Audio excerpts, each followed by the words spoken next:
I'm Chris. I'm Sandy. And this is Parenting Autism.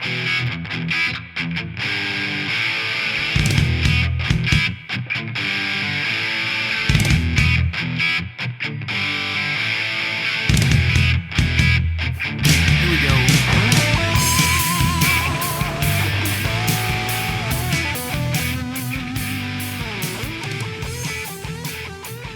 Hi, everyone. Welcome to episode 94 of the Parenting Autism Podcast.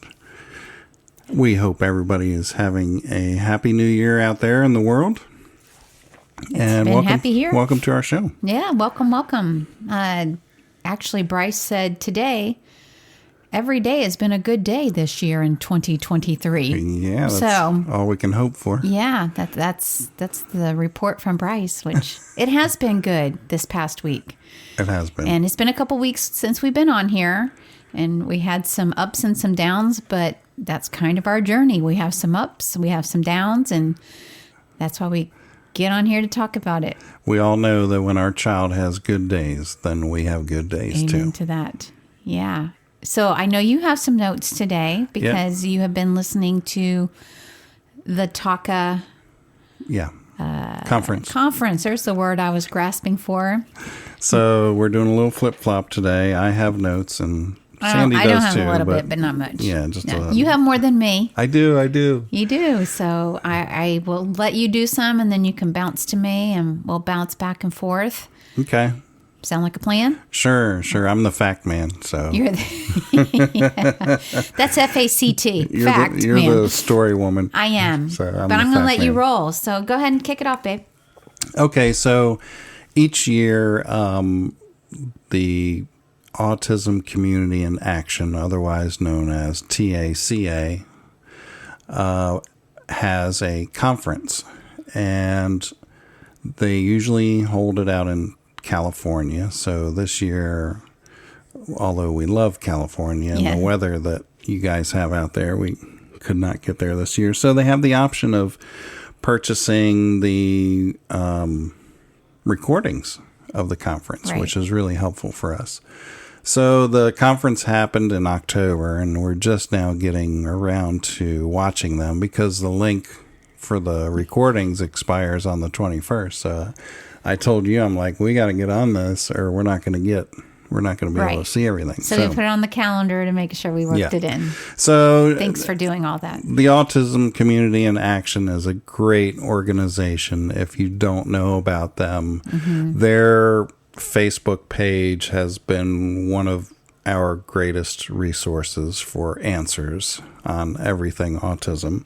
Their website is TACA, that's like T as in Tom, A as in Apple, C as in Charlie, A as in Apple, now, NOW, so TACAnow.org, and there's a wealth of information on their website too, including family resources for newly diagnosed families. So if you go on their website, click on the Family Resources tab, and you'll have a whole bunch of resources there for you. And also there's another menu item called Conferences. So if you click on that, you'll be able to find out when their next conference is. It's usually in the fall, so we look forward to them every year, and we always get valuable information from them. We do, and I want to interject here or add to it. I will just say that for the listeners who are not familiar with the speakers there's a lot of doctors, and there's a lot of medical jargon, and there's a lot of information that is valuable, but can definitely be a bit overwhelming if you haven't studied any of this or been familiar with it. So you are our researcher. You are familiar with so much more of the technical stuff. But then again, we've been on this journey for 7 years. So we get a lot out of it. I think we get a lot out of it because of your research. So again, I thank you for that. But I have also been in here in the office and have heard some of the speakers while you were listening. And there were things that definitely popped up for me that I'm like, whoa, my ear tuned right in. And there are some new ideas about how we can possibly help Bryce. So there are nuggets for everybody. There's just like any conference, if you've gone to them for businesses, like we used to go to them for photography as well. Some classes applied to us and interested us and others didn't. And it's kind of the same thing with this conference, you know, and you glean what you can. Yeah, I'll say that there is a lot of technical jargon, as you put it. And I think the reason for that is when the doctors are explaining what they've found and they reference, you know, well-known studies that are published on PubMed, and that's a website where there's a lot of medical articles published, and they tell the parents what the findings are, and they drill down deep and explain how the body works in each of these findings so that the parents are armed with that information when they go and see their doctor, because most of the times their pediatricians aren't trained in what to look for or what tests to do or, you know, those types of things. So they're giving the parents the tools to take home to help their child. And that's why they deep dive into that kind of stuff. And they also have BCBAs that speak there, OT, you know, occupational therapists. So it runs the gamut. And sometimes it's parents that are sharing their stories as well. So it's not all medical. Again, it's like any conference. You just kind of look at the list, kind of know what you're looking for, and listen to what's going to speak to you. Yeah. For where you're at in this stage. Exactly. And that's totally it, if you're dealing with behaviors, you go to the classes on behaviors, you know. Depends where you're at on your journey, but it is very valuable. Yeah. And we've got some nuggets, so go ahead, baby. So here we go. So I just want to mention that Bryce seems like he's talking more now. Since we removed his probiotic, I removed his probiotic totally, and I think we're getting his bowels back on track. The probiotics seem to be binding him up, and we've been trying different probiotics and different. I mean, like a dozen different ones, and finally we removed them, and it looks like things are better. Well, I made a note that he's definitely speaking more, but also it's the fast responses. Like when we're asking him questions, he's like right there. He's paying attention. Very much so. He's more in tune with us. I'm not saying I'm hearing that from his therapist, but I'm seeing it at home. And he's just more attentive. Or if I say, Bryce, can you do this? He's like going to do it, or he answers my question right away, and less anger. And that's another thing we've been trying to work on, adjusting his supplements, because we had been hearing and seeing more anger out of him. And what we did also was remove the methylfolate, and we switched back to folinic acid. I'm so happy about that. It helps the same pathway, but in different ways. Yeah. And different kids react differently to each one. So yeah, I'm super happy about that. So let's see. Don't forget, we have a new phone number for anybody who wants to call and text us. 772-265-3233. You can call or text us with any questions. And those are questions we can also share on a podcast in the future as well. Yeah. For other listeners. So I just want to get to one more thing before we dive into the conference. Somebody wrote in this week and gave us praises and said, it was Pamela. She said, I just don't know how to leave a review for your podcast. So if you go on to your podcast app on your phone, and then you go to the library, and that'll show all your podcasts that you have, click on our show, Parenting Autism, and then scroll down past the episode numbers, and you'll come to a place where you'll see 5 empty stars, and then just underneath that, there's a link to write a review. So I think you pick the number of stars first, or if you pick the number of stars, I think that just leaves a 5-star review without any words. No words, right? Yeah. If you go down a little further where it says write a review, then you get to pick the number of stars and then say something about the show. 5 being the best. Right. Because some people don't know that. It could be backwards. That's and right. That could be why we have a 4.8 rating. And we've seen that with other businesses where people mistakenly leave them a 1-star review and they give them glowing comments in the comment section, So 5 is would good. Be what we would love to see, but, be honest. Okay, so I'm just going to rattle off a few of these from the conference, and these are just blurbs for general information. Keep in mind that a lot of supplements on the market don't include the ingredients that are listed on the label. And that's one of the reasons why we try different forms of the same thing on different supplements. Different brands, you mean? Yeah, different brands, because you don't know whether it's a mistake and they didn't get the ingredient into it, or if it's on purpose, who knows. But this is right from the FDA website. It says the FDA is not authorized to approve dietary supplements for safety and effectiveness. In fact, many dietary supplements can be marketed without even notifying the FDA.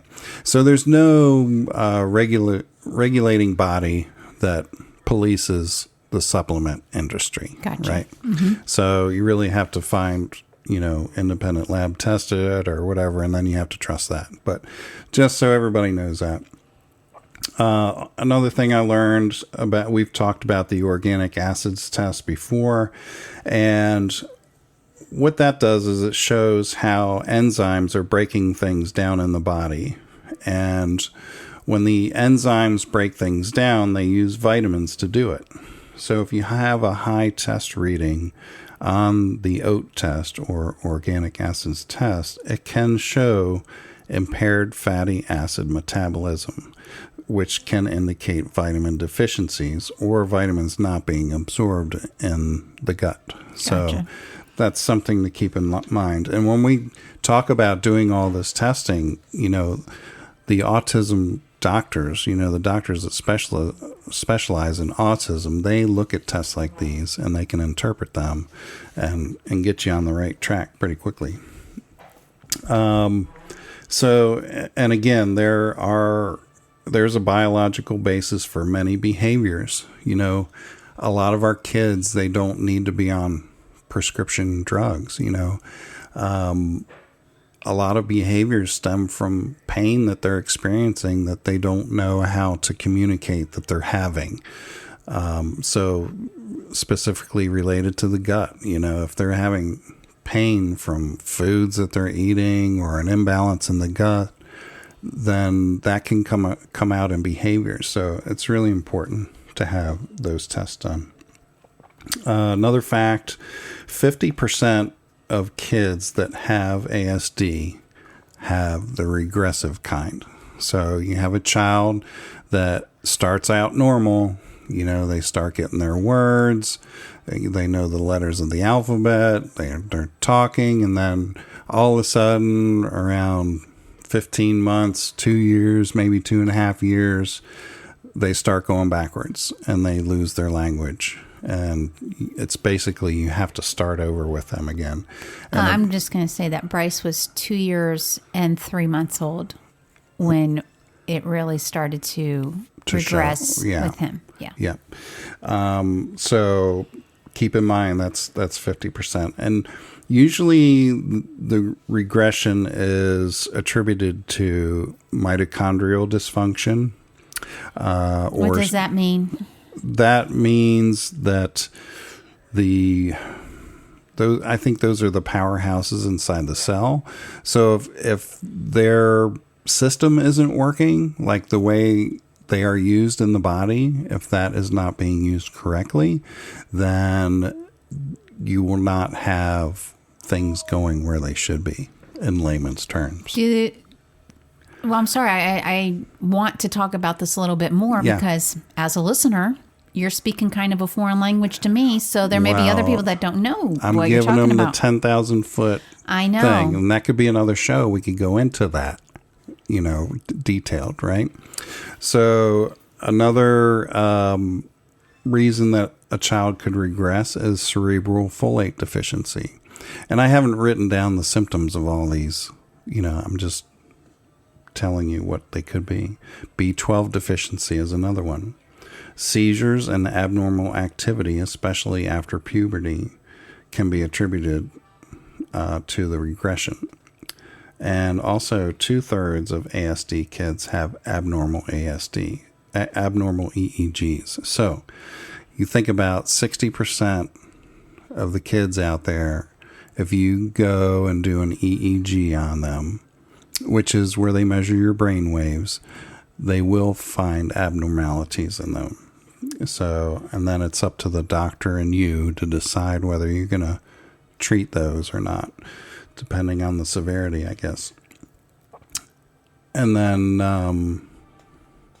so that those are reasons behind the regressions, and you can Google those types of words and autism, and you'll have a general idea of what each of those is.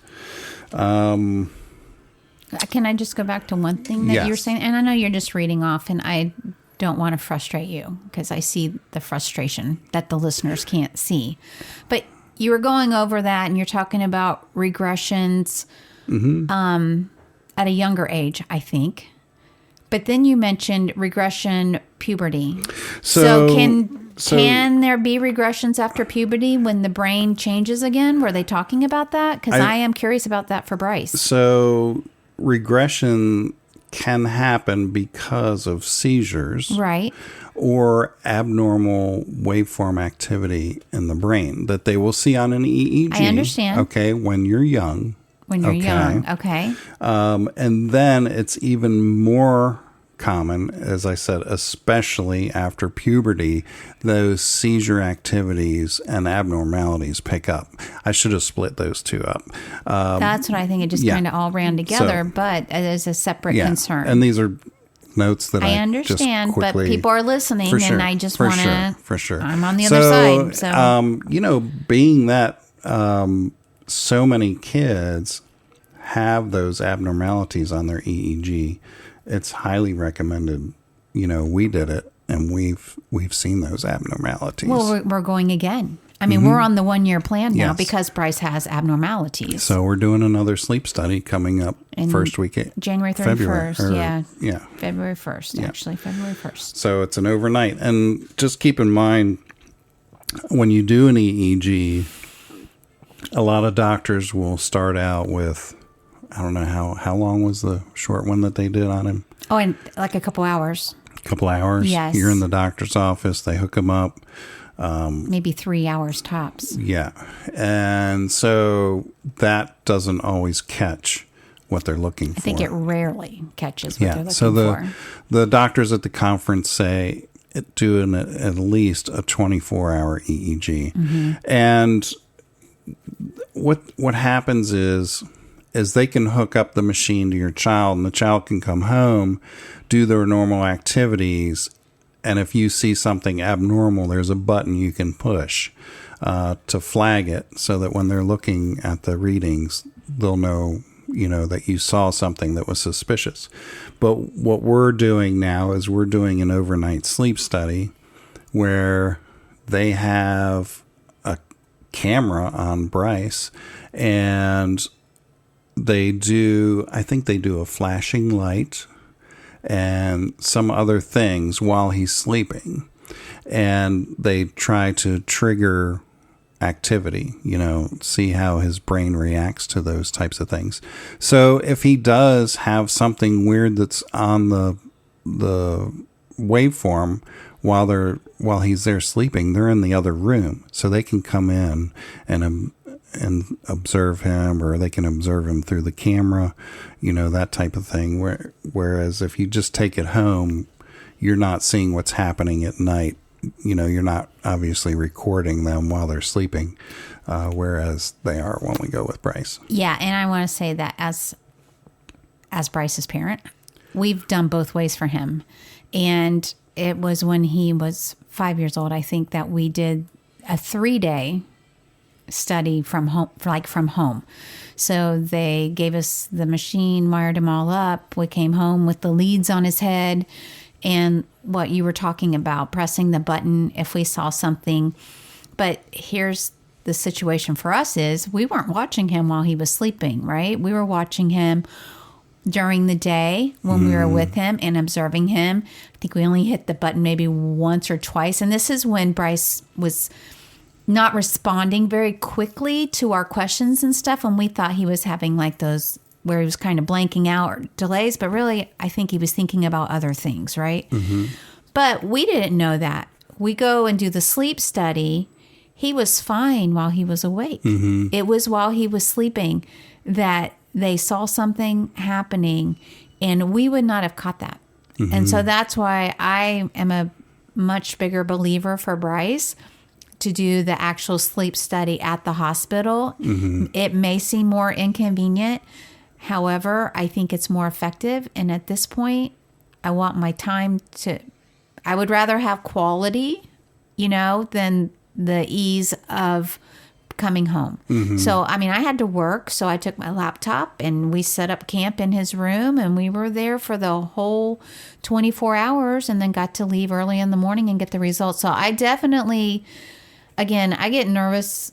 I don't want to say nervous. I do. I get a little nervous getting on the podcast and talking about other children in general, because we only know Bryce, and we live with Bryce, and I know you're trying to give out what you're learning for all kids, which is wonderful. But I'm just going to come back on this kind of stuff and share more like, okay, I'm hearing what you're saying. That's great. This is what I believe has worked best for Bryce. So yeah, I definitely like the at the hospital sleep study better.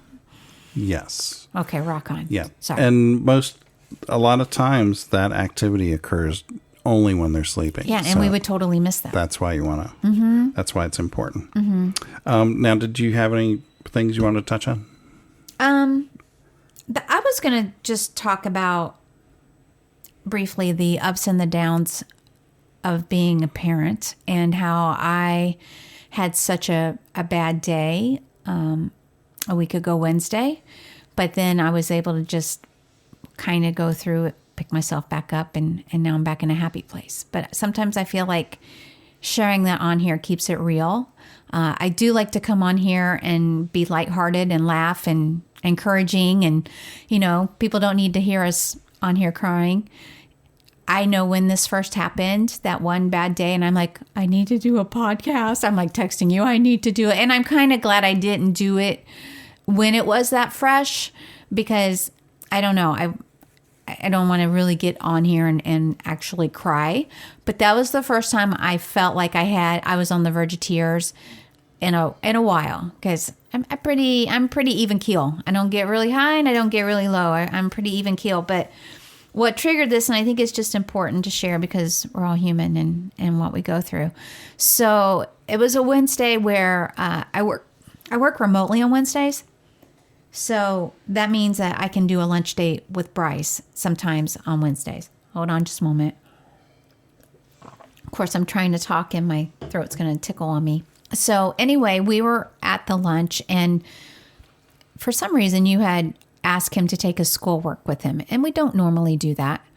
But I think you just felt like maybe you're a little bit behind and you wanted to keep school going. So we took his iPad, and while we were waiting for the food to come, he was asked to work independently on something. And that's because you're trying to teach him also to be able to do schoolwork without you being there all the time. Although he has verbally expressed he wants you there with him because he feels like he needs you there with him.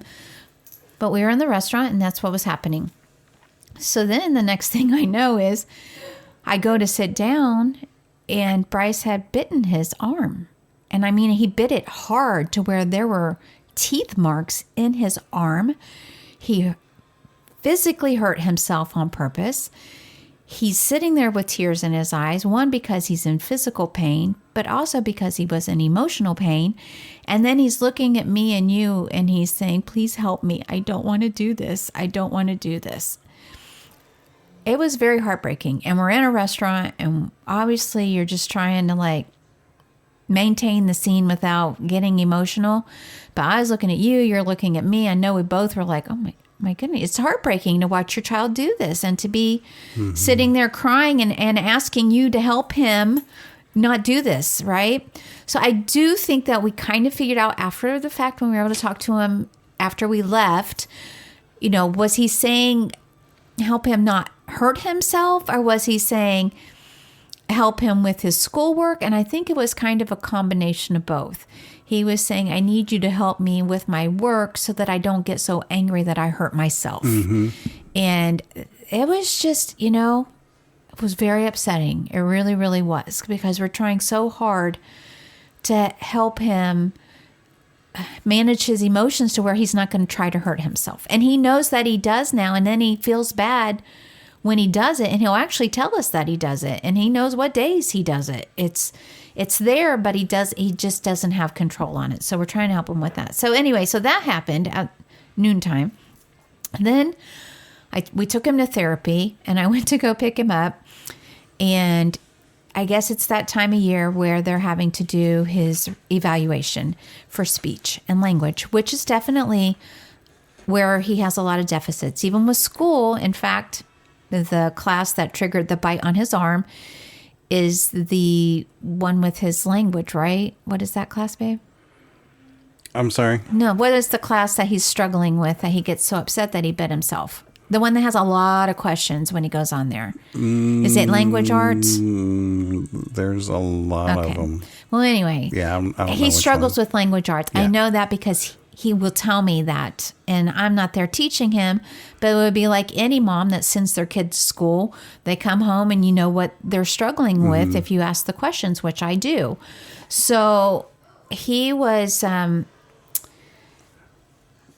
anyway, so they're reevaluating him, and Miss Crystal did tell me, she said, I'm doing his testing, and it's going to be more difficult for him because he's 9 years old. So there's higher expectations, and it's for an older age group.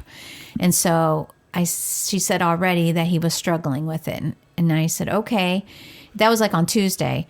And then she said, but I didn't tell him that he was. He asked me how I did, and I told him that he did great, because I'm not here to make him feel bad. I said, I understand that, and I appreciate it, because Bryce wants to do great. And so when I picked him up the next day, she said they finished the testing, and I said, and how did it go? And she's like, yeah, it's not good. He scored poor and very poor in everything. And one example that she gave me was like trying to merge sentences, and she was trying to help him with it. And she's like, okay, Bryce, we're going to try to combine sentences like this. I like to play outside. I like to eat ice cream. Now, let's combine those sentences by saying, I like to play outside and eat ice cream. And she said he just could not grasp that concept. She tried it 3 different times, and after that, it's considered a fail, and you move on. And it's things that may come natural to us that don't come natural to him. But for me, it was one of those, like, in other words, I was already kind of vulnerable about the self-injurious behavior and his sadness and us wanting to help him. And then I go there, and it was like another punch in the gut, taking me back to those days when I would go to his meetings, and they would tell us, how poor he was doing. What was that, EIP, I think they called those? And IEP, thank you.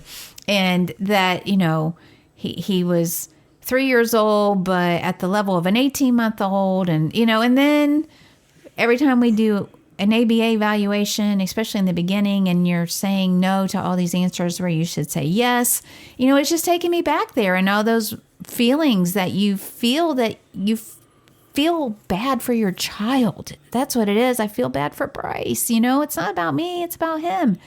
And that he still struggles with so many things, but yet he's doing so great. And I know that. But that was just a day where it was put in my face 2 times in a row. And then the third kicker in my pants that day really was nothing to do with Bryce, but just the whole way the day went was Miss Page came, and she's his RBT for his behaviors.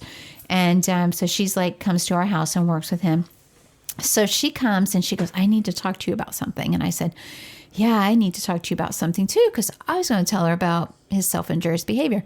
She's telling me that this is going to be my last night working with Bryce because we don't have a BCBA assigned to me to oversee his plan. And I guess they're having difficulty in our area finding enough employees, and it's probably happening nationally. And anyway, with Bryce, here we are, and he's getting no warning at all and no time to prep him that Miss Page isn't going to be coming, and so that was not good for me. But Paige and I went over to him, and so I just said, hey, Bryce, Miss Page isn't going to be coming to our house for a little while. I don't know how long it's going to be, but she needs to take a little break, and then we'll see her again later, okay? And then he was just like, oh, I love you, Miss Page. I love working with you, Miss Page. Oh, Miss Page. And then we're like tearing up because of the way he's saying it. And then he goes, oh, it's okay. It's okay. 2 thumbs up. It's okay. We're going to all be okay, So I'm like, wow. Okay, what an emotional kind of day that was. But he handled it like a trooper. He was upset about it, but I told Paige I think he handled it better than we did because we were so sad with what he said. But it was just that kind of thing, something that you just don't see coming, and it feels like another punch. And when I went into work on Thursday, I just really felt sad. I felt like this whole heavy cloud of sadness on me, and I don't feel that very often. And then I thought, well, maybe I should reach out to my mom and ask her to pray for me. And then I thought, my mom is going through so much right now. Like, I don't want to put another prayer request on her plate right now when I know I'm going to come through this in a day or two, And then I thought about reaching out to my friends, because I have a few core friends that I will reach out to. And I don't know, it was one of those things that I didn't. So I just prayed for myself, and I'm like, Lord, just please replace this spirit of sadness with the spirit of joy. That's just really what I need. And I just want you to place that today. And by the end of the day, he had done that for me. And I'm not saying that we shouldn't reach out to other people, because I was really thinking that I should have. But, I was trying to work and keep my mind busy. And it was just one of those days. I think had I gone another day or two, of course, I would have reached out. But sometimes you just need that 24 hours to just, some time with you and God and pray. And that's what I did. And really, I was back to my happy self, peaceful self, joyful self, and back on track that, okay, let's just pick up where we're at and keep on moving. So I just wanted to share that, I have those days too.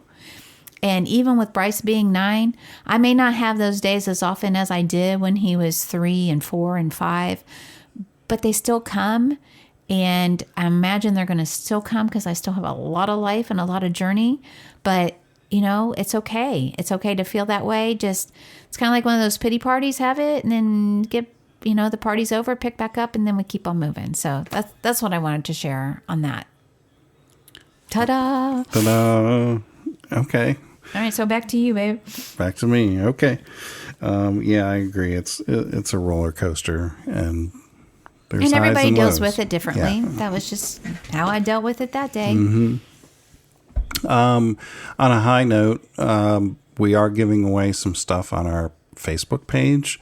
So if you go to Parenting Autism, make sure you're following our Facebook page, because I think the things that we're giving away are going to people that are following the page, not just the general public. So check that out. Keep an eye out.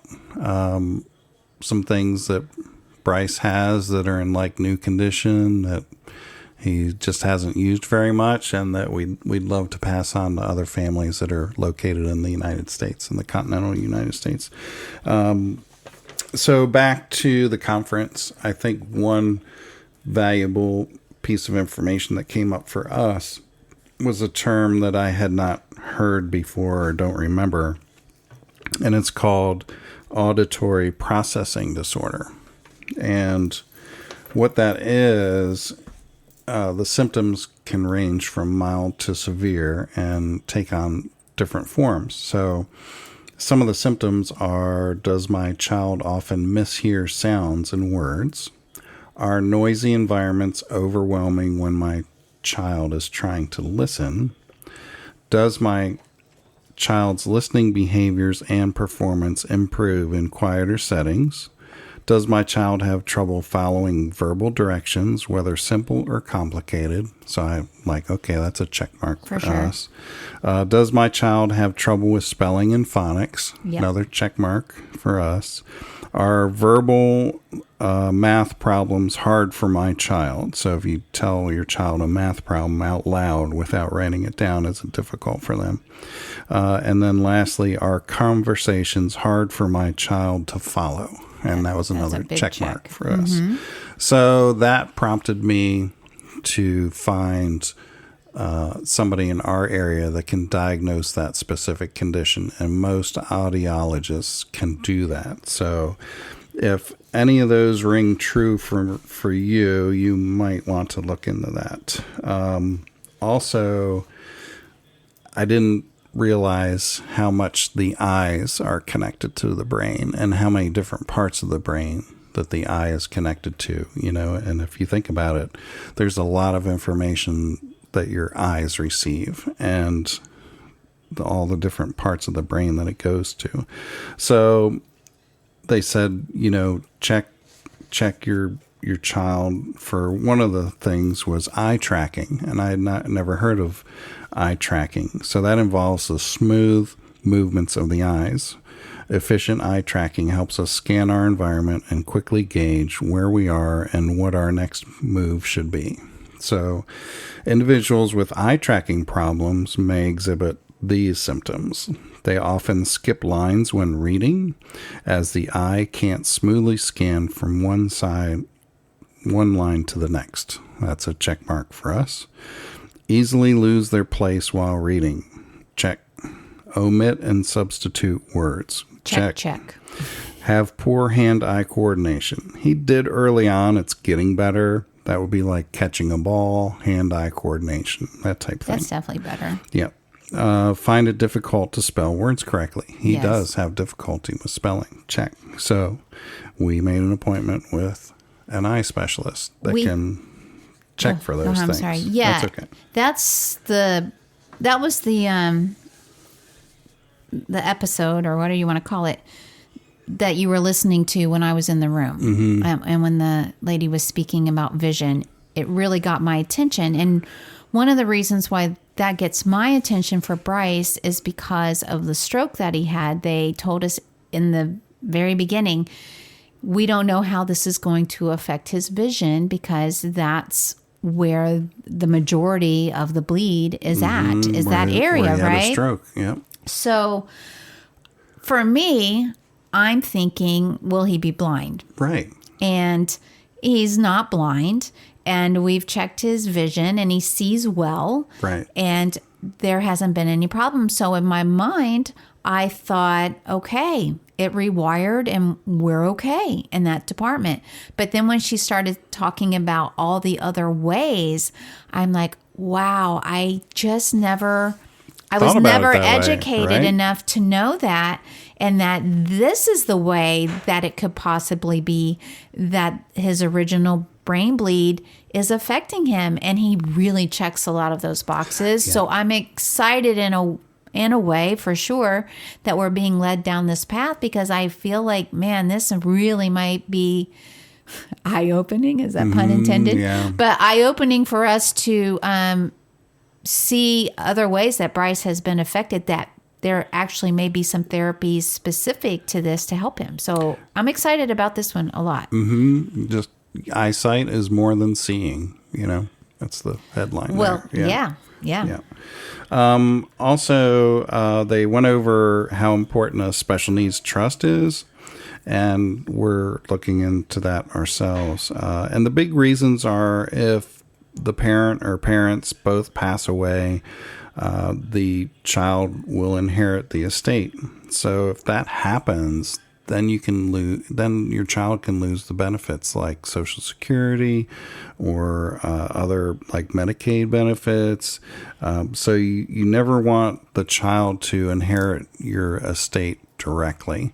And another thing that comes into play when that happens is probate. So if you don't have a plan in place for your child, if you were to pass away, then the state will decide what happens with your child for you.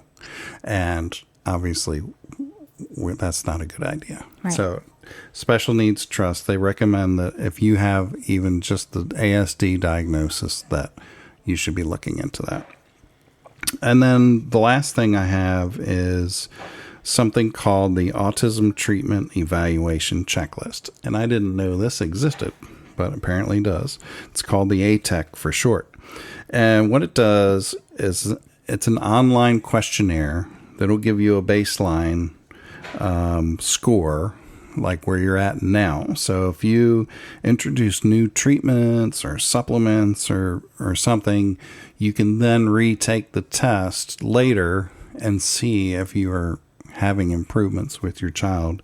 And you can find that checklist at www.autism.org, and you go to screening tools and you'll find it under screening tools. That's good to know.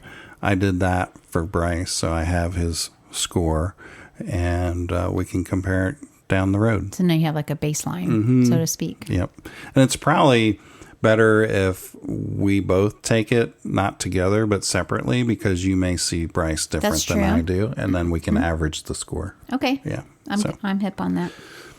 What else you got? I just had one kind of funny thing, and then we can wrap. Yeah. So are you bringing Bryce in tonight?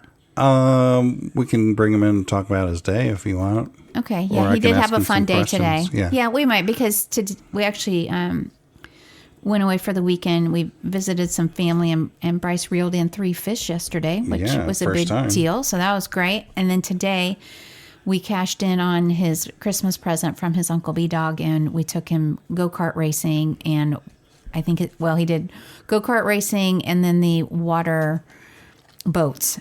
They're like big round inflatable tubes. He loved both of those things. So, but we were driving home from there, and we were listening to the church service online because it's Sunday, and we had missed the service this morning being out of town. So our church is starting a 21-day prayer and fasting tomorrow. So they were talking about that, and you and we have our things that we're fasting. And so I just said to Bryce, do you want to fast your video games for 21 days? What? I said, Bryce, do you want to fast your video games for 21 days? Yes. I said, okay. Do you even know what that means? And he goes, what does that mean? I said, well, that would mean that you would not play your video games for 21 days. Do you want to do that? No. And then he said, no, that would not be good for me. That would be a huge problem. And it was the way he said it. It was the way that he said it. That would not be good for me. Yeah.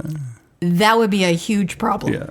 Okay, we got you, buddy. So anyway, it was cute. I always try to share something that makes us laugh that will make you laugh too. Okay, so Chris is going out to get Bryce now. We'll see how this goes. I think he's pretty good about coming on the podcast. Oh, okay. Here he comes. You get to sit in my chair.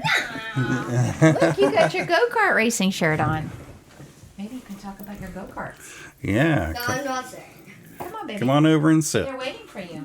I'm not sitting, I'm just standing. Oh, you're just standing? Okay. All right, move the chair over. So you can say hi. Hi. So, I just raced go-karts. Yeah, you did. yeah, you got to You come gotta be down. closer to the microphone. So they can That's hear why I you. want you Yeah. to sit. You won't be long. Go ahead and sit, Bubby. Be better. There you go. All right. So tell us about your go-kart experience. We did a lot of stuff. Yeah. We did the roller coaster spinny thing Yeah. Oh, right. and the go-karts. And what else? What else we did is the bumper boats. Yeah, that was good. That Yes. was good. So out of those 3, which one was your favorite? Probably the bumper boats. Really? Yes. He did like those. What made that so much fun? Because you get to bump into each other. Oh, okay. All right. Very good. So today was a good day? Yes. Have all of your days in 2023 been good? Yes. Yes. Okay. So if you could be in a video game, what video game would you like to be in? I want to be in like a Mario game. Oh, that would be fun. Let me go make some sound, okay? No, we're not making any sounds right now. At the end, we're gonna make sounds. Okay. Okay. So, what's your favorite color nowadays? Like right now. I know it used to be red, but what's your favorite color? Now it's gold. It's gold. Why gold? So cool, shiny. Shiny, Oh, okay. right. I like that. Okay, and do you remember a recent dream that you had? Yeah, it was a really party airplane. It was a party airplane dream? Yeah. And what happened in that dream? There was an airplane that was flying very great, and it was really cool to see the waves coming down from the beach. Oh, while you were on the plane? Yeah. That's very interesting. Thanks for So sharing you're that. flying over the ocean. I Yes. like that. Okay. All right. Squirmy. He is so fidgety. He's very squirmy. Yeah. Okay, thanks, Bryce. What do you You're say? welcome. Okay. Bye. Bye. Okay, honey. All right. Okay. All right, so we're going to wrap up before Oh, you... he wants to play sound on his okay. thing. All right. For the people. Yeah. Is that it? Okay. All right, they're listening. And then I'm signing off, Bryce. What, Tell them what it is. What sound is that? If you're going to do it, The tell music. Oh, What? It's the scissors box. oh, the Scissors Boss. What game is that? Bryce? That is Paper Mario the Origami King. Okay, very good. All right, we'll see you right. next time. That's it for episode 94. All right, have a great week. We'll be back soon. Bye. Bye.